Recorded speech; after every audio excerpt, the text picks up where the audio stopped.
नमस्कार, खबरों की बौछार के साथ न्यूज रूम लाइव में आप सभी का स्वागत है। मैं आपके साथ आशुतोष चतुर्वेदी। बात सबसे पहले महाराष्ट्र की, क्योंकि महाराष्ट्र में राज ठाकरे लाउड स्पीकर विवाद में कल क्या कुछ करेंगे, पार्टी नेताओं के साथ उन्होंने बातचीत की है, वार्ता की है। पूरी खबर, पूरी अपडेट आप सभी तक पहुंचाएंगे।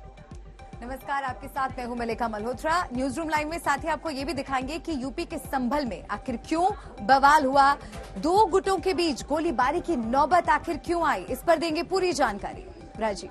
नमस्कार, मैं हूं आपके साथ राजीव। ढोंडियाल राजस्थान के जोधपुर में जमकर हंगामा बरपा है। ईद के त्योहार के दिन भी वहां पर अशांति फैली हुई है, जमकर हिंसा हुई। पूरी की पूरी खबर विस्तार से आगे आपको बताएंगे। अर्पिता, तो अभी वहां माहौल कैसा है, वहां स्थितियां क्या हैं, मैं अर्पिता आप तक सारी खबर विस्तार से पहुंचाऊंगी। जोधपुर में आखिरकार किस बात को लेकर बवाल बढ़ा और बवाल अब कहां तक पहुंचा है, सारी अपडेट देंगे। शुभांकर। नमस्कार, आपके साथ मैं हूं शुभांकर मिश्रा। बात जोधपुर की हम करेंगे, देश दुनिया की हर खबर से बाखबर करेंगे, लेकिन जोधपुर आपके लिए जानना समझना बहुत जरूरी है।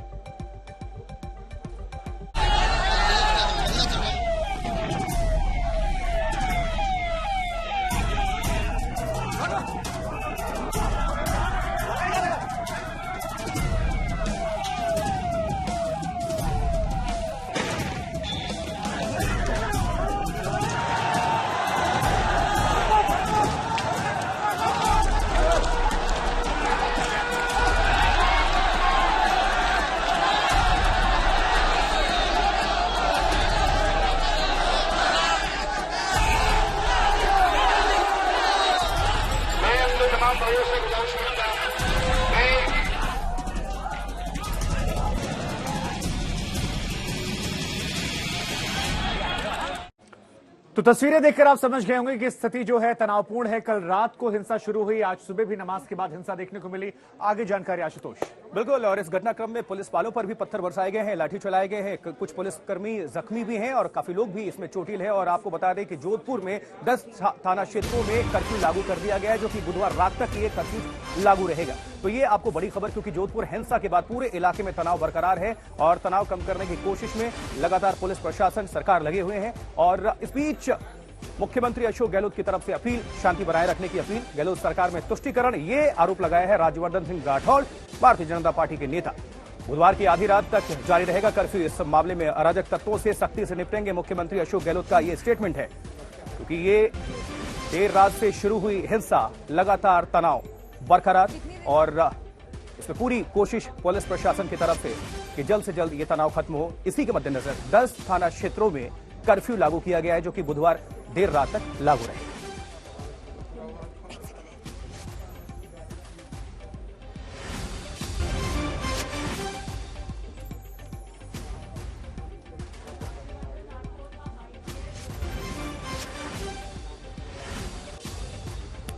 और इस बीच स्थानीय पुलिस प्रशासन, सरकार क्या कुछ कह रही है, क्या कुछ प्रतिक्रिया आ रही है और ये घटनाक्रम कहां से शुरू हुई और अब क्या अपडेट है, पूरी खबर आप सभी तक साझा कर रही है मलिका। बिल्कुल, कल रात शुरू हुआ ये बवाल आज सुबह से जारी है और इसी से जुड़े हमने कुछ जानकारी आपके लिए तैयार की है, ताकि आप ये पूरा मामला समझ सकें। आप ग्राफिक्स पर जरा नजर डालिए। जोधपुर में कब क्या हुआ। रात 11:45 पर भगवा झंडे उतारे गए, धर्म विशेष के झंडे लगाए गए। बताया जा रहा है कि यहां से इस मामले की शुरुआत हुई। रात 12:15 पर हिंदू समुदाय के लोगों ने इस बात पर विरोध दर्ज कराया, आपत्ति जताई। रात 12:30 बजे दोनों समुदायों में अचानक इस पूरे मामले को लेकर झड़प शुरू हो गई। आपको पूरी टाइमलाइन बता रहे हैं कब क्या हुआ। रात 2 बजे तक जोधपुर में बवाल जारी रहा, देर रात तक ये बवाल चलता रहा। सुबह 8:15 पर ईद पर विशेष नमाज पढ़ी गई। तो सुबह तक हालात काबू में आ गए थे, लेकिन सुबह 8:15 बजे के बाद तस्वीर बदलने लगी। सुबह 8:30 बजे नमाज के बाद गाड़ियों में अचानक तोड़फोड़ होने लगी। सुबह 9:15 बजे तोड़फोड़ के बाद पुलिस पर भी पथराव किया गया, क्योंकि पुलिस बल वहां पर रात से ही तैनात रहा। तो जोधपुर में कब क्या कुछ हुआ, ये हमने आपको इसके जरिए बताया। एक रिपोर्ट भी आपको दिखाते हैं इससे जुड़ी हुई।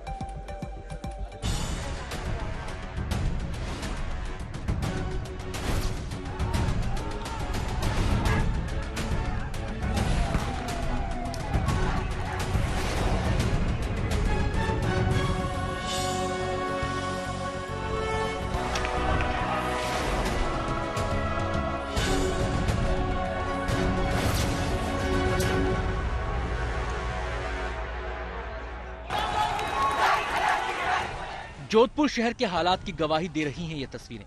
पुलिस की हर कोशिश है कि शांति व्यवस्था कायम हो, लेकिन उपद्रवी अड़े हुए हैं। सड़क पर बिखरे पड़े ये पत्थर और चप्पल जूते उस तनाव की निशानी है जो थमता नजर नहीं आ रहा। बीती रात जोधपुर के जालौरी गेट पर जो बवाल शुरू हुआ वो देर रात तक थमता नजर आ रहा था, लेकिन सुबह हुई और फिर हिंसा भड़क उठी। रात के बवाल के बाद प्रभावित इलाके में भारी संख्या में पुलिस बल तैनात थे। इसके बाद भी हिंसा पर उतारू भीड़ ने पुलिस पर पथराव किया। फिर देखिए क्या क्या हुआ। झंडा उतारने के विवाद में रात में झड़प हुई तो सुबह होते ही पुलिस ने माहौल शांत करने के लिए चौराहे पर तिरंगा लगा दिया।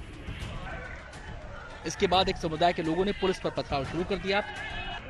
एटीएम को तोड़ दिया गया, पुलिस की गाड़ी को टारगेट किया गया, आम लोगों की गाड़ी भी तोड़ दी गई। हिंसा में कुछ पुलिस वालों को चोटें आई हैं, कई राहगीर भी पथराव में जख्मी हो गए। इन सबको जवाब देना पड़ेगा। मेरे जो चोट लगी है किसी को कोई मतलब नहीं, सिर्फ इनको इनके भगवे की फिक्र है। क्यों? इनका माई बाप है या भगवा? सुबह के बवाल को रोकने के लिए पुलिस ने मोर्चा संभाला। उपद्रवियों पर दे दनादन लाठीचार्ज किया, दौड़ा दौड़ा कर उनकी धुनाई की। जो दुकानों में छिपे थे उन्हें खींचकर बाहर निकाला और उन्हें सबक सिखाया। घटनाक्रम आज सुबह भी कुछ परिस्थिति ऐसी हुई थी, बट हमने उसको अपना कार्रवाई करते हुए उसको नियंत्रण किया। आप प्रसंग ज्ञान लेंगे या जो है जनता की एफआईआर का इंतजार करेंगे, या आप प्रसंग ज्ञान हम भी लेंगे और जनता का भी, अगर जिसकी तरफ से भी हमारे पास रिपोर्ट आएंगे हम एफआईआर दर्ज करेंगे और हम अपने तरफ से भी करेंगे। जयपुर से पुलिस महकमे के कई बड़े अधिकारी मौके पर पहुंचे और हालात का जायजा लिया। सुबह की हिंसा से ठीक पहले ही मुख्यमंत्री अशोक गहलोत ने हिंसा को दुर्भाग्यपूर्ण बताते हुए शांति बनाए रखने की अपील की थी। जो राजनीति में कार्यकर्ता है या नेता है, जनप्रतिनिधि है किसी पार्टी का हो, पहला उसका धर्म होता है कि कैसे वो अपनी पार्टी के लोगों को, अपने मिलने वाले लोगों को, सबको संदेश करे कि किसी भी कीमत पर झगड़ा नहीं होना चाहिए, हिंसा नहीं होना चाहिए। लेकिन मुख्यमंत्री गहलोत की अपील भी बेअसर रही। उपद्रवी अपने एजेंडे पर अड़े रहे और रात के बाद सुबह भी शहर को अशांत कर दिया। मैं आपके माध्यम से जोधपुर की सभी जनता को निवेदन करना चाहूँगा कि शांतिपूर्वक सौहार्द जो जोधपुर की पहचान रही है उसको बनाए रखें और प्रशासन और पुलिस प्रशासन शांति बनाने में अपनी पूरी ताकत लगा रहा है। आप भी हमारा सहयोग करें। सर, नेट पोस्टपोन कर दिया गया। देखिए, अभी नेट की जो पाबंदी थी वो भी आगामी आदेशों तक थी। आगामी आदेशों में आपको फ्यूचर में बता दिया जाएगा कब तक पोस्टपोन रहेगा। सवाल है कि आखिर ये विवाद इतना कैसे बढ़ गया, दोबारा कैसे वहां सड़कों पर उपद्रवियों को मनमानी करने का मौका मिल गया। शरद कुमार, जयपुर आज तक। इस पूरे मामले पर अब सियासत भी गर्मा गई। हालांकि मुख्यमंत्री अशोक गहलोत ने सामने आकर खुद शांति बनाए रखने की अपील की है। हमारे सहयोगी शरद कुमार लगातार इस खबर पर नजर बनाए हुए हैं। राजीव, बिल्कुल शरद, अभी तक के जो हालात वहां पर हैं उससे जुड़ी हुई क्या क्या जानकारियां मिल रहे हैं? मुख्यमंत्री की इमरजेंसी बैठक से जुड़ी हुई क्या क्या जानकारियां हैं? राजू, देखिए बुधवार रात 12 बजे तक ले कर्फ्यू लगा दिया गया है 10 थाना क्षेत्रों में, क्योंकि अभी मुस्लिम इलाकों में इमोशन काफी हाई है और प्रदर्शन की खबरें आ रही हैं, नाराजगी की खबरें आ रही हैं। स्वाभाविक भी है, ये कहना बहुत आसान होता है कि सुबह नमाज के बाद पत्थरबाजी हुई और बहुत दुर्भाग्यपूर्ण है, हमारे लिए भी शर्म की बात है कि ईद जैसे त्योहार के दिन, शांति और भाईचारा गले मिलने वाले त्योहार के दिन पत्थर बरसाए मुसलमान। लेकिन जिस तरह से हम होली और दिवाली में इंतजार करते हैं उसी तरह वो भी ईद का इंतजार करते हैं। पूरे बाजार को सजाया जाता है राजस्थान में 10-10, 12-12 दिन तक। दिवाली में एक दिन वो भी सजा रहे थे, तो एक अफवाह, महज अफवाह पर उनके झंडे उखाड़ देना, लाउड स्पीकर उखाड़ देना और फिर ईद की जो त्योहार है वो सड़क पर मनाने से मना कर देना, ये कुछ इमोशन थे जो हाई रहे, जिसकी वजह से पथराव हुए। उसके बाद अभी भी कंट्रोल में सड़क पर है, लेकिन अंदरूनी इलाकों में जो मुस्लिम इलाके हैं वहां पर जो बच्चे हैं, युवा हैं, उनमें आक्रोश है, वहां से प्रदर्शन की खबरें आ रही हैं, जिसकी वजह से प्रशासन ने कर्फ्यू लगाया है। उन्हें लगता है कि हमारा एक ही त्योहार आया था ईद, हमें नहीं मनाने दिया गया, हमारे झंडे हटा दिए गए, लाउड स्पीकर हटा दिए गए। इधर लगता है नजर कि बनाए रखें शरद, आप नजर बनाए रखें। अपडेट्स के लिए आपके पास लौट रहे हैं तो आप जानकारी दे रहे हैं कि सड़कों पर तो वहां पर पुलिस मुस्तैद है, इसलिए नियंत्रण में दिख रही स्थिति, लेकिन भीतरी हिस्सों में, भीतरी इलाकों में आक्रोश है। अर्पिता, बिल्कुल, और इधर स्थिति क्या है ग्राउंड पर ये समझना बेहद जरूरी है, क्योंकि वहां पर अब इंटरनेट सेवा बंद कर दी गई है और नजर भी रखी जा रही है। भारी तैनाती पुलिस बल की हुई है। एक ग्राउंड रिपोर्ट है, जल्दी से वो रिपोर्ट आपको दिखाते ताकि आप भी समझिए ग्राउंड पर स्थिति क्या है। जोधपुर में दो समुदायों का झड़प होने के बाद आज सुबह जब नमाज पढ़ के नमाज आई, जो निकल रहे थे नमाज करने वाले, उस समय ये शनिचर जी का थान वाली रोड है जो जालोरी गेट से जाती है। यहाँ पर लोगों की जो गाड़ियाँ घरों के बाहर पड़ी थी उनको पत्थर मार के उनके कांच फोड़े गए हैं। और इस तरीके से जो बीच में शोरूम आए हैं उन शोरूमों के कांच फोड़े गए हैं, एटीएम तोड़े गए हैं, एटीएम के कांच तोड़े गए हैं। ये मैं आपको बताना चाहूँगा कि ये लगातार गाड़ियों, तकरीबन 15 से 20 गाड़ियों के कांच तोड़े गए हैं।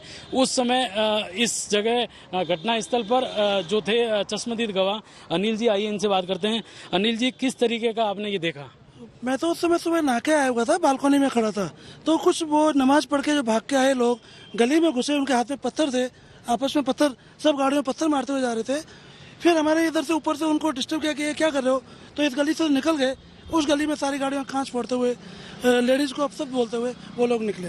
अनिल जी, कितनी गाड़ियों का कांच फोड़ा और किस तरीके से, क्या नारे लगा रहे थे? नहीं, नारे तो नहीं लगा रहे थे, बस हल्ला करते हुए गाड़ियां फोड़ते गए। जो गाड़ियां रास्ते में आई, कम से कम 8-10 गाड़ियां उन्होंने कांच फोड़े और लेडीज को कह के गए तुमको घर से बाहर निकाल के मारेंगे। 25 गाड़ी के ऐसा बोल के। जितनी कोई गाड़ी है, जितने एटीएम है, सबको तोड़ा है इन्होंने, जितने एटीएम तक में छोड़ा है लोगों को। किस तरीके से, क्या इनके हेलमेट पहन रखे थे? हेलमेट नहीं था, पुलिस वालों ने रोका। जालोरी गेट से भाग के आए थे और जालोरी गेट की तरफ से भाग के आए थे ये लोग।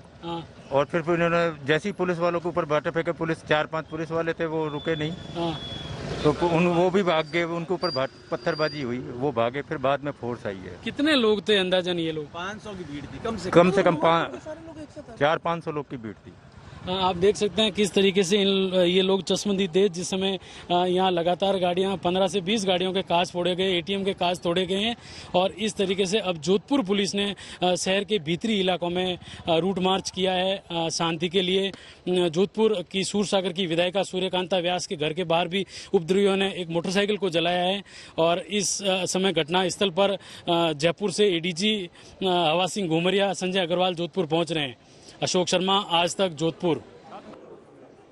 तो अब सरकार पर भी कई सवाल उठ रहे हैं, पुलिस पर भी कई सवाल उठ रहे हैं कि आखिरकार गंभीरता को पहले समझते हुए एहतियाती कदम क्यों नहीं उठाए गए थे, इस तरीके के हालात बने तो बने क्यों। लेकिन गहलोत ये कह रहे हैं कि इस पर सियासत मत कीजिए। शिवांकर, और सियासत शुरू भी हो गई है, तनाव बढ़ा है, सियासत शुरू हुई है, सवाल प्रशासन को लेकर खड़े हो रहे हैं, क्योंकि एक बार फिर खबर आ रही है कि एक तरफ ये तनाव चल रहा है, दूसरी तरफ हनुमान चालीसा का पाठ यहाँ के मिर्ती गांव में शुरू हो गया है। इस पूरी घटना के बाद हनुमान चालीसा का पाठ जो है वो यहाँ पर किया जा रहा है। तस्वीरें देखिए आप, बड़ी संख्या में लोग जो हैं वो एक साथ इकट्ठा हुए हैं और यहाँ एकजुट होकर हनुमान चालीसा का पाठ किया गया है। अब दो समुदाय के बीच में विवाद होता है तो इसके लिए जिम्मेदार कौन है, पुलिस प्रशासन खामोश क्यों था, इसको लेकर सवाल है। लेकिन फिलहाल तस्वीरें हनुमान चालीसा के पाठ।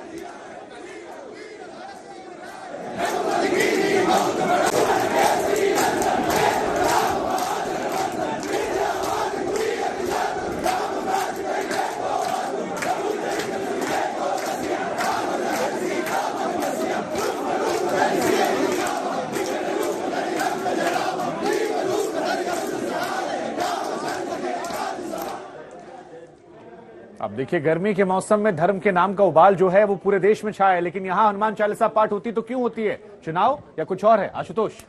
बिल्कुल, लेकिन सवाल यह है कि आज ईद है, देश भर में ईद मनाई जा रही है, लेकिन ठीक एक दिन पहले, ईद से पहले यह बवाल शुरू होता है झंडे लगाने को लेकर, लाउड स्पीकर को लेकर। लेकिन इसकी शुरुआत कैसे हुई और अब तक अपडेट क्या है, चलिए करते हैं तफ्तीश। एक रिपोर्ट देखिए।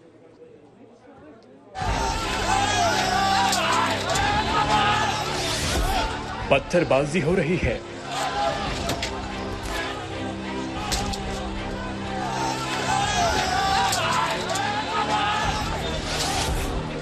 तोड़फोड़, उत्पात हो रहा है।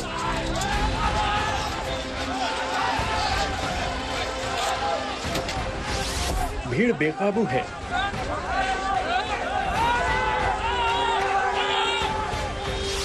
हालात काबू करने के लिए यहां पुलिस ने पहले लाठी भांजी,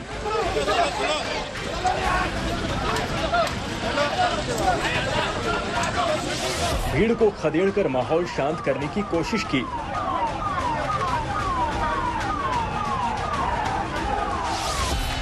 जरूरत पड़ी तो आंसू गैस के गोले भी दागे।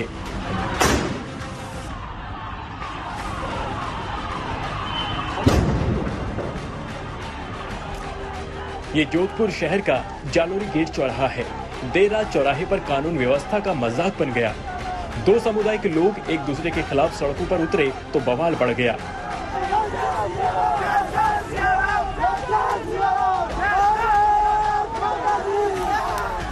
अब आपको बताते हैं कि आखिर जोधपुर क्यों अशांत हो गया। आज ईद है, इसी की तैयारियां चल रही थी जालोरी चौराहे पर।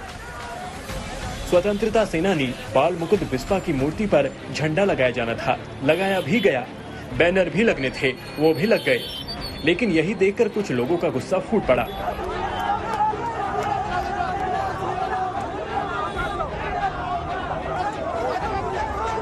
झंडा और बैनर लगाए जाने के खिलाफ बड़ी संख्या में लोग चौराहे पर एकत्रित हो गए, जमकर नारेबाजी शुरू हो गई। चंद मिनट के अंदर भीड़ ने झंडा बैनर हटा दिया। इसी बात पर जबरदस्त बवाल बढ़ा। दोनों पक्षों के लोग आमने सामने आ गए, टकराव बढ़ गया। पुलिस मौके पर मौजूद जरूर थी, लेकिन हालात बिगड़ते गए।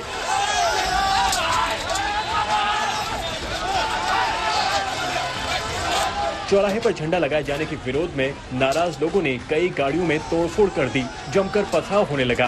भीड़ ने चौराहे पर लगे लाउडस्पीकर भी उतार दिए। जब हालात हाथ से निकलने लगे तो पुलिस को बल का प्रयोग करना पड़ा। पुलिस ने उग्र भीड़ पर लाठीचार्ज कर दी।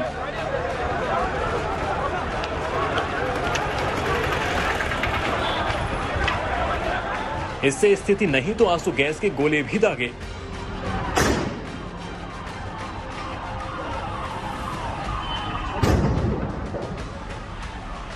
जोधपुर के जालोरी चौराहे पर यह बवाल देर रात तक चला। पुलिस ने आरएसी की भी तैनाती कर दी। तमाम बड़े अधिकारियों ने मौके पर पहुंचकर हालात का जायजा लिया।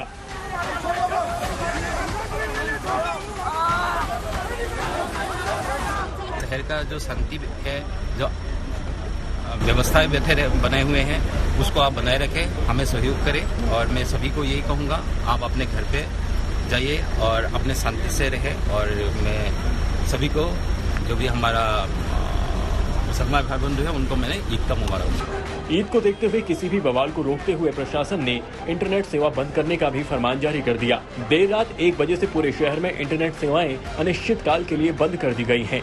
अशोक शर्मा, जोधपुर, आज तक। और इस पूरे बवाल को लेकर, पूरे घटनाक्रम को लेकर 3 लोगों को हिरासत में लिया गया है। कुछ लोगों को गिरफ्तारी भी संभव है और मुख्यमंत्री अशोक गहलोत कहते हैं कि इस पूरे मामले को लेकर दोषियों को बख्शा नहीं जाएगा। मलिका, बिल्कुल, आश्वासन तो अशोक गहलोत दे रहे हैं, लेकिन राजनीति इस पूरे मामले पर अब गर्मा गई है। करौली हिंसा को भी 1 महीना भी नहीं हुआ कि जोधपुर में हिंसा भड़की और अब विरोधियों के निशाने पर अशोक गहलोत आ गए हैं। बीजेपी ने निशाना साधा है, क्या कुछ कहा, आपको सुनाते हैं। वहां जिस तरीके से इस्लाम का ध्वज लगाया गया, जिस तरीके से वहां पर तोड़फोड़ की गई, हिंसा की गई, और केवल वही नहीं, आज फिर से गाड़ियों में तोड़फोड़ की गई, अराजकता फैलाने की कोशिश हुई।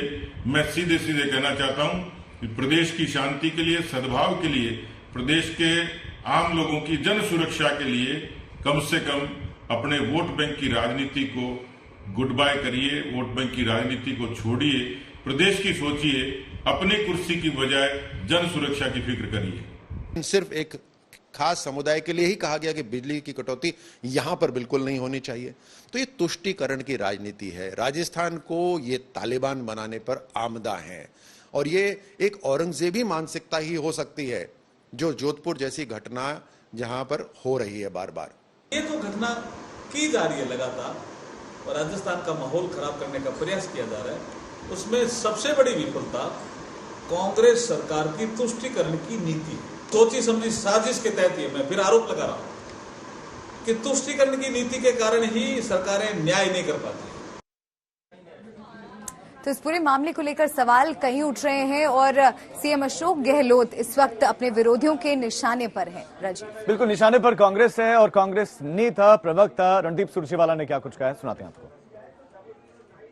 जब चुनाव में 1 साल रह जाएंगे तो हिंदू और मुसलमान का दंगा उस प्रांत में शुरू हो जाएगा, ताकि पूरे प्रांत को धर्म के आधार पर विभाजित कर वहां की तरक्की, वहां की बहदूदी, बढ़ोतरी, उस पर पर्दा डाला जा सके। राजस्थान में भारतीय जनता पार्टी के लोग एक षड्यंत्र के तहत वहां के अमन, चैन और शांति को भंग कर रहे हैं। राजस्थान में भारतीय जनता पार्टी का एजेंडा हिंदू और मुसलमान को लड़वाकर प्रांत की शांति को भंग करके कांग्रेस की सरकार को षड्यंत्रकारी तरीके से डिस्टेबलाइज करके प्रांत के भाईचारे को भंग करना है। तो जोधपुर में ठीक ईद से एक दिन पहले जो बवाल मचा, अब वो सियासी रंग भी ले रहा है। लेकिन गहलोत सरकार की तरफ से साफ संदेश दे दिया गया है कि जो भी दोषी है उस पर कार्रवाई होगी। कुछ कार्रवाई भी हुई है, उसके बारे में बताएंगे शुभांकर। देखिए, कार्रवाई होना लाजमी भी था क्योंकि मामला जो है बहुत गर्मा गया और कार्रवाई हुई है। 3 लोग ऐसे हैं जिन्हें हिरासत में लिया गया है। हम आपको बता दें, कल देर रात ये घटना घटित होती है, उसके बाद आज सुबह नमाज के बाद एक बार फिर विवाद बढ़ता है और अब जो नई खबर आ रही है वो ये कि 3 लोगों को यहां पर हिरासत में लिया गया है। इस मामले पर इस वक्त सियासत जो है वो बहुत ज्यादा तेज है। जोधपुर में कल रात से तनाव का माहौल है। ईद की नमाज के पहले झंडे को लेकर विवाद शुरू हुआ था, इसके बाद एक बार फिर सुबह ये विवाद बढ़ता है। हालांकि अब अशोक गहलोत ने अपने सारे कामकाज को आज के लिए टाल दिया है। सारा फोकस जो है इस हिंसा को लेकर है। लगातार वो अपील भी कर रहे हैं कि लोग शांति बनाए रखें, क्योंकि अगर हिंसा होती है तो इससे किसी का कोई भला नहीं होने वाला। लेकिन अब इस मामले में कार्रवाई और सियासत ये दोनों शुरू हो गए। एक तरफ वो तस्वीरें हम आपको दिखा रहे हैं, लगातार यहां पर कार्रवाई की जा रही है। 3 लोग ऐसे जिन्हें हिरासत में लिया गया है। तमाम और लोगों पर जैसे जैसे दिन आगे बढ़ेगा ये कार्रवाई हो सकती है। वहीं दूसरी तरफ जैसे जैसे दिन बढ़ता जा रहा है, नेताओं की तरफ से प्रतिक्रियाएं सामने आ रही हैं। नेताओं के आने जाने का सिलसिला जो है वो भी शुरू हो रहा है और अलग अलग नेता अब इस पूरे मामले को लेकर सियासी रोटियां भी सेकना शुरू कर चुके हैं। लेकिन इन सब के बीच में बड़ी खबर यही कि जोधपुर हिंसा केस में 3 लोग ऐसे हैं जिन्हें हिरासत में लिया गया है और फिलहाल पुलिस प्रशासन उपद्रवियों की पहचान करने में जुटी हुई है। सीसीटीवी फुटेज को खंगाला जा रहा है। तमाम लोगों से बातचीत की जा रही है। हर उस साधन संसाधन के जरिए जिससे उपद्रवियों का पता लग सके, ये कोशिश की जा रही है कि जल्द से जल्द कार्रवाई की जाए और जो भी यहां पर ईद के मौके पर, अक्षय तृतीया के मौके पर माहौल को बिगाड़ने के लिए जिम्मेदार हैं, उन पर कार्रवाई यहां पर की जाए। लेकिन कुछ सीसीटीवी फुटेज जो है वो आप देख रहे हैं आज तक पर। ये तमाम तस्वीरें निकलकर सामने आई हैं और इन तमाम फुटेज को ही आधार बनाकर पुलिस प्रशासन अब कार्रवाई शुरू कर चुकी है।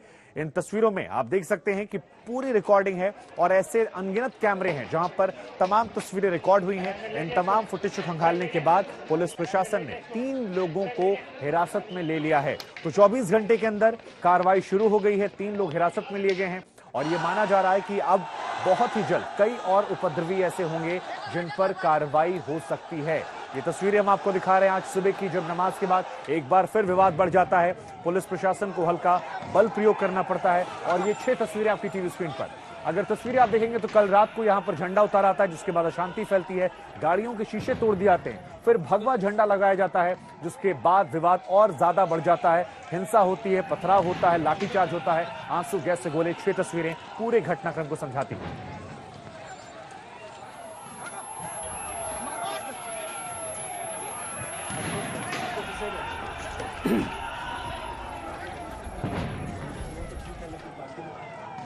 तो हिंसा है, तनाव है, बवाल है। जोधपुर में कुछ ऐसा हो रहा है जो वहां के माहौल को बिगाड़ रहा है, लेकिन प्रशासन खामोश है या कुछ कह रहा है? आशुतोष। बिल्कुल, पुलिस प्रशासन की लगातार कोशिश जारी है कि वो इलाके में शांति स्थापित करे। इस बीच जोधपुर के पुलिस कमिश्नर क्या कुछ कह रहे हैं इस पूरे घटनाक्रम को लेकर, आइए आपको हम सुनवाते हैं।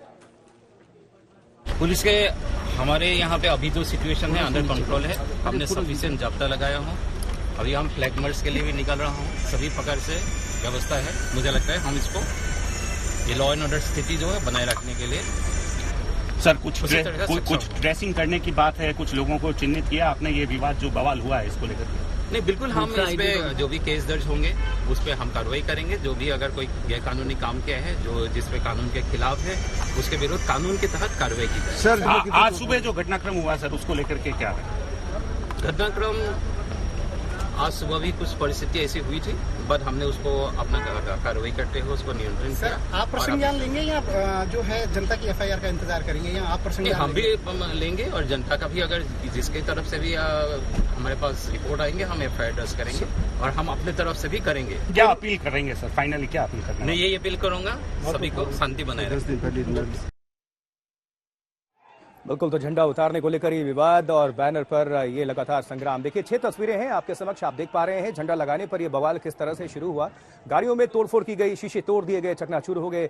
देखिए पुलिस ने तिरंगा लगाया बाद में, इसको लेकर भी नाराजगी नजर आ रही थी और तनाव इलाके में लगातार बरकरार। देखिए, पुलिस पर भी पथराव कर दिया गया। वो सीसीटीवी जो आप तस्वीर देख रहे हैं, साफ तौर पर पुलिस वाले किस तरह से अपने आप को बचाने की कोशिश में है वो आप देख पा रहे हैं। उपद्रवियों पर पुलिस का लाठीचार्ज, पलटवार किया गया पुलिस की तरफ से। उसके बाद से वहां से उपद्रवी भागने लगे और आंसू गैस के गोले भी छोड़े गए हैं। तो ये 6 तस्वीरें हैं, पूरे इलाके में जो भी घटनाक्रम तस्वीरें कैद हुई हैं उसको बयां करते हुए ये 6 तस्वीरें। क्योंकि कल रात देखिए कर्फ्यू भी कल देर रात तक जारी रहेगा, क्योंकि इलाके में 10 थाने क्षेत्रों में ये कर्फ्यू लगाया गया।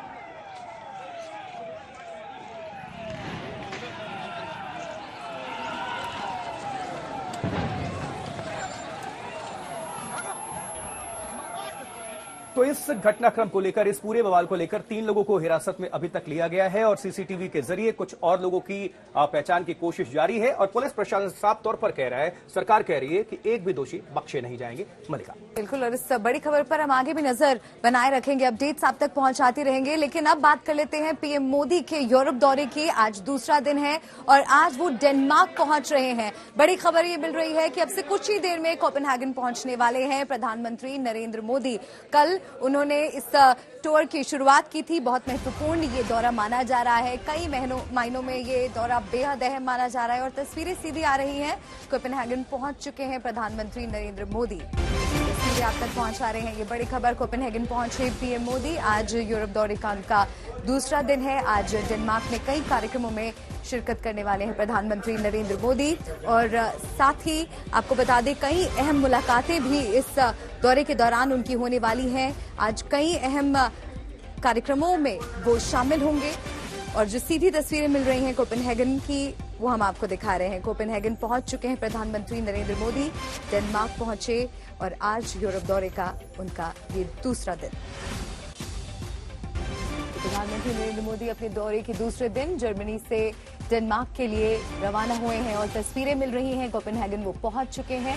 उनकी फ्लाइट डेनमार्क की राजधानी कोपेनहेगन में लैंड कर चुकी है, जहां से वे ठहरने के लिए अब होटल की ओर रवाना होंगे। इसके बाद वे डेनमार्क के प्रधानमंत्री मेटे फ्रेडरिक्सन के साथ प्रतिनिधिमंडल स्तर की वार्ता करेंगे और समझौता ज्ञापन का आदान प्रदान भी करेंगे। वे बाद में व्यापार गोलमेज सम्मेलन में हिस्सा लेंगे और रात के खाने के लिए क्वीन मार्गरेट से भी उनकी आज मुलाकात का कार्यक्रम है। और तमाम महत्वपूर्ण लोग खुद प्रधानमंत्री को रिसीव करने के लिए एयरपोर्ट आए हैं। ये अपने आप में बताता है कि प्रधानमंत्री के इस दौरे से डेनमार्क कितना ज्यादा उत्साहित है और प्रधानमंत्री के लिए तमाम औपचारिकताओं से अलग। तो ये तस्वीरें आपको दिखा रहे हैं। उनका भव्य स्वागत हुआ है प्रधानमंत्री नरेंद्र मोदी का। जैसे ही उनका विमान लैंड किया तो रेड कार्पेट पर वो चलते हुए नजर आए और अब देखिए उनका भव्य स्वागत यहाँ पर भी किया गया है। उन्हें रिसीव करने के लिए महत्वपूर्ण लोग पहुंचे हैं और यहाँ पर भी उनका काफी व्यस्त कार्यक्रम रहने वाला है। ढोल नगाड़ों के साथ उनका स्वागत डेनमार्क में किया जा रहा है। कुछ ऐसी ही भव्य तस्वीरें, भव्य स्वागत की तस्वीरें हमने जर्मनी से भी देखी थी, जब भारतीय समुदाय के लोग उन्हें अपने बीच पाकर खुशी से झूम उठे थे और उनका तहे दिल से लोगों ने स्वागत किया था। और वही तस्वीरें, वैसा ही भव्य स्वागत कोपेनहेगन में भी होता हुआ प्रधानमंत्री नरेंद्र मोदी का नजर आ रहा है। तो 3 दिन के यूरोप दौरे पर हैं प्रधानमंत्री नरेंद्र मोदी। इस महत्वपूर्ण दौरे का आज दूसरा दिन है। जर्मनी के बाद उनका दूसरा डेस्टिनेशन डेनमार्क वो आज पहुंच चुके हैं। कोपेनहेगन में उनका विमान अब से कुछ ही देर पहले लैंड हुआ है। डेनमार्क के एयरपोर्ट पर प्रधानमंत्री का भारतीय सांस्कृतिक ढोल नगाड़ों के साथ में स्वागत और डेनमार्क के प्रधानमंत्री ढोल नगाड़ों के साथ पीएम मोदी का यहाँ पर स्वागत किया जा रहा है कोपेनहेगन में। और अगर आपको उनके कार्यक्रम के बारे में बताएं तो उनकी फ्लाइट डेनमार्क की राजधानी है कोपेनहेगन, जहाँ पर अब से कुछ ही देर पहले लैंड हुई है। वहां पर उन्हें रिसीव करने के लिए हम लोग पहुंचे हैं और देखिए ढोल नगाड़ों के साथ यहाँ पर एयरपोर्ट पर ही उनका स्वागत हो रहा है। यहाँ से अब वे अपने होटल के लिए निकलेंगे। इसके बाद उनकी मुलाकात डेनमार्क के प्रधानमंत्री मेटे फ्रेडरिक्सन के साथ होनी है। प्रतिनिधिमंडल स्तर की वार्ता में हिस्सा लेंगे और समझौता ज्ञापन का आदान प्रदान भी पीएम मोदी आज करने वाले हैं। बाद में व्यापार गोलमेज सम्मेलन का हिस्सा होंगे प्रधानमंत्री नरेंद्र मोदी और रात के खाने के लिए क्वीन मार्गरेट से उनकी मुलाकात का कार्यक्रम है।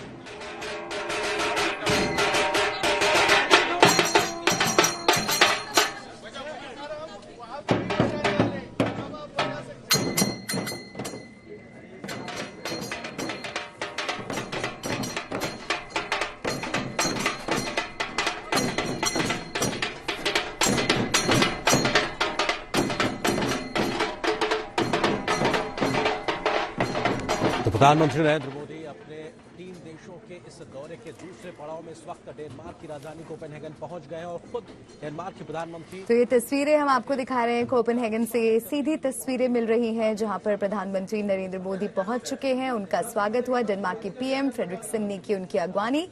और इंडो नॉर्डिक शिखर सम्मेलन ये एक अहम एजेंडा है इस दौरे का, जिसमें पीएम मोदी शिरकत करेंगे और जिन मुद्दों पर इंडो नॉर्डिक शिखर सम्मेलन में बात होगी उसमें आर्थिक सुधार, रिसर्च, टेक्नोलॉजी, जलवायु परिवर्तन, रिन्यूएबल एनर्जी और आर्कटिक क्षेत्र में भारत और नॉर्डिक सहयोग जैसे विषयों पर फोकस किया जाएगा। इसके अलावा PM Modi Finland, Iceland, Norway और स्वीडन के प्रतिनिधियों से भी मुलाकात करेंगे। तो काफी व्यस्त कार्यक्रम पीएम मोदी का आज के दिन भी रहने वाला है, लेकिन यह दौरा कई मायनों में, जैसे कि लगातार हम आपको बता रहे हैं, बेहद अहम माना जा रहा है। खासकर ये ऐसे वक्त में दौरा हो रहा है जब तमाम तरह की चुनौतियां यूरोपीय कंट्रीज के सामने इस वक्त नजर आ रही है। साथ ही जिस तरह से तटस्थ रुख इस वक्त यूक्रेन और रूस युद्ध के बीच भारत ने अपनाया हुआ है, उसको लेकर के भी किस तरह से अपने सहयोगी देशों को साधना है, रिश्ते अपने मजबूत बनाए रखने हैं, उसको लेकर के भी ये दौरा काफी अहम माना जा रहा है। तो ये पीएम मोदी की तस्वीरें आपको दिखा रहे हैं। देखिए गाड़ी में वो बैठ चुके हैं, उनका काफिला अब यहाँ से निकलेगा, होटल की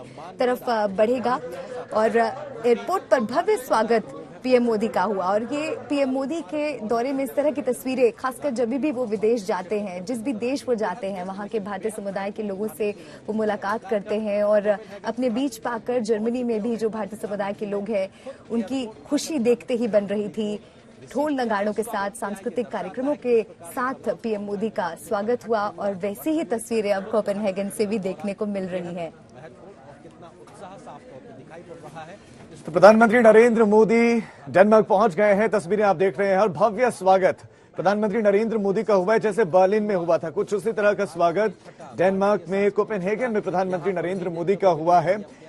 भारत के जब किसी राज्य में प्रधानमंत्री पहुंचते हैं तो वहां पर पारंपरिक अंदाज में कई बार इस तरह से स्वागत होता है और कुछ महाराष्ट्र की झलक नजर आई है। वहां पर वाद्य यंत्रों के साथ महिला और पुरुष नजर आए और बड़े बड़े वाद्य यंत्र महिलाओं ने गले में टाके थे और वो बजा रहे थे और प्रधानमंत्री उनके पास गए भी। और अभी इस वक्त प्रधानमंत्री गाड़ी में मौजूद हैं और इसके बाद एक काफिला उनका होटल की तरफ आगे बढ़ेगा। ग्रीन स्ट्रेटेजिक पार्टनरशिप और द्विपक्षीय संबंध बहुत महत्वपूर्ण होंगे, उन पर चर्चा होगी इस दौरे में। और जैसे कि अभी मलिका ने भी जानकारी दी थी, बिल्कुल इंडो नॉर्डिक शिखर सम्मेलन बहुत इंपॉर्टेंट रहेगा। तो जर्मनी के बाद अब डेनमार्क में है प्रधानमंत्री नरेंद्र मोदी और देखिए किस तरह से उनका स्वागत हुआ है। जैसे ही लैंड किया वहां पर जो वहां के वरिष्ठ लोग हैं वो प्रधानमंत्री को रिसीव करने के लिए पहुंचे, जो वहां के खास लोग हैं वो रिसीव करने के लिए पहुंचे और उसके बाद प्रधानमंत्री नरेंद्र मोदी सीधा जो भारतीय समुदाय के से जुड़े हुए लोग थे जो प्रधानमंत्री का स्वागत करने के लिए खड़े थे, पीएम सीधा उनके पास पहुंचे। 2 तस्वीरें आपके सामने, जब लैंड किया तो उनको रिसीव करने के लिए डेनमार्क के प्रधानमंत्री नरेंद्र मोदी अपने जो लीडर से वो पहुंचे हुए थे और उसके बाद वो सीधा उन लोगों के पास पहुंचे जो उनका स्वागत कर रहे थे। महाराष्ट्रियन अंदाज में नजर आए, जो है ढोल ताशे वहां पर बजते हुए और प्रधानमंत्री उनके पास पहुंचे। और अब जो शिखर सम्मेलन है वो बहुत महत्वपूर्ण है, इंडो नॉर्डिक शिखर सम्मेलन, जिसमें 5 और यूरोपीय देशों के प्रतिनिधि भी जुड़ेंगे, जिसमें फिनलैंड है, आइसलैंड है, नॉर्वे है और स्वीडन है। और ये मीटिंग बहुत महत्वपूर्ण है भारत के लिहाज से और एक राउंड टेबल मीटिंग का भी हिस्सा बनेंगे प्रधानमंत्री नरेंद्र मोदी।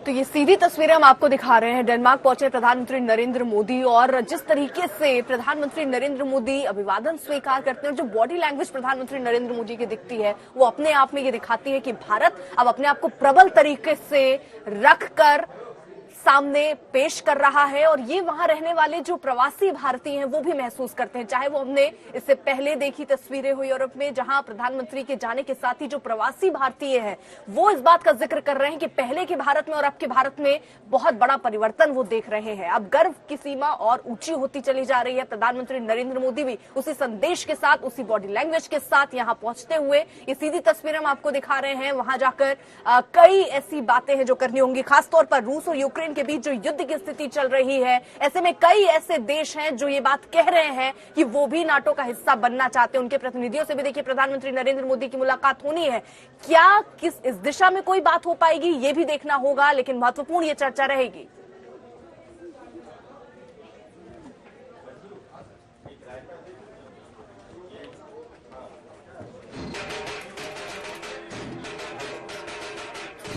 कुल मिलाकर ये देखिए महत्वपूर्ण दौरा है प्रधानमंत्री नरेंद्र मोदी का। युद्ध की स्थिति को देखते हुए जिस तरीके से भारत का रुख तटस्थ रहा है, जो ऐसे देश हैं जो और कह रहे हैं कि वो भी नाटो का हिस्सा बनना चाहते हैं, क्या जब उनसे उनके प्रतिनिधियों से मुलाकात होगी तब कोई ऐसी बात होगी? भारत का रुख क्या बदलता है या भारत का रुख आगे क्या होता है, वो भी महत्वपूर्ण होगा। शुभांकर।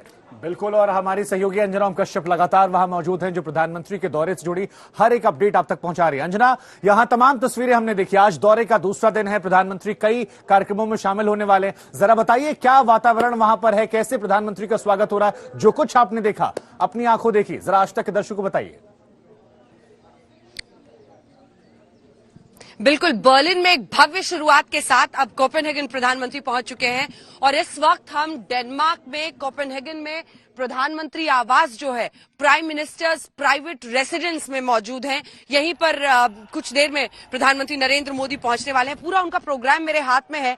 जबरदस्त स्वागत। आपको पता है शुभांकर, अलग अलग जगहों से जब हम गुजर रहे थे तो रास्ते में भी इंडियंस हमें दिख रहे थे जो तिरंगा लिए प्रधानमंत्री का इंतजार कर रहे हैं। मैरनबॉर्ग कासल में हम मौजूद हैं, जो कि प्राइम मिनिस्टर मेटे फ्रेडरिक्सन का आवास है। यहीं पर पीएम को पहुंचना है, लेकिन ये ढोल ताशा जो आप सुन रहे हैं एयरपोर्ट पर प्रधानमंत्री के स्वागत के लिए, जिस होटल में प्रधानमंत्री रुक रहे हैं, हम वहां भी होकर आए, वहां पर भी जबरदस्त जोश में हिंदुस्तानी जमा है और सभी वहां ढोल ताशे के साथ स्वागत कर रहे हैं प्रधानमंत्री नरेंद्र मोदी का। यहाँ पर आपको तमाम जो एसपीजी की तरफ से भी सिक्योरिटी लगाया हुआ है, वो भी लोग यहाँ से गुजरते हुए दिख जाएंगे। कुछ ही देर में प्रधानमंत्री यहाँ पर आने वाले हैं। वहां पर का ढोल ताशा आप दिखाते रहिए, लेकिन जल्दी से अपने दर्शकों को जरा यहाँ की भी तस्वीर दिखा देते हैं, क्योंकि यहाँ पर कुछ ही देर में प्रेस ब्रीफिंग होने वाली है। एक बार अगर दिखा दीजिए अंदर का, यहाँ पर प्रधानमंत्री नरेंद्र मोदी और इसी के साथ जो डेनमार्क की प्राइम मिनिस्टर हैं मेटे फ्रेडरिक्सन, वो दोनों यहाँ पर प्रेस को ब्रीफ करेंगे। तो थोड़ा सा उसके लिए इंतजार करना होगा, लेकिन उससे पहले फिलहाल आप ये देख रहे हैं प्रधानमंत्री जो यहाँ पर पहुंचने वाले हैं। लगभग 11:15 बजे यहाँ के समय के अनुसार बातचीत होनी है। बायलैटरल मीटिंग ये है शुभांकर, बायलैटरल मीटिंग है, जिसके बाद प्रेस स्टेटमेंट यहाँ पर होगा। उसके बाद से बिजनेस लीडर्स के साथ दोनों की बैठक होगी और उसके बाद ही आगे का कार्यक्रम होगा। तो ये हिंदुस्तानियों का जो जोश रहता है वो तो आप एयरपोर्ट से दिखा ही रहे हैं। ऐसा ही कुछ भव्य स्वागत जो एंट्री होटल में होने वाली है प्रधानमंत्री की, वहां पर भी जबरदस्त जोश में भारतीय इस वक्त इंतजार कर रहे हैं।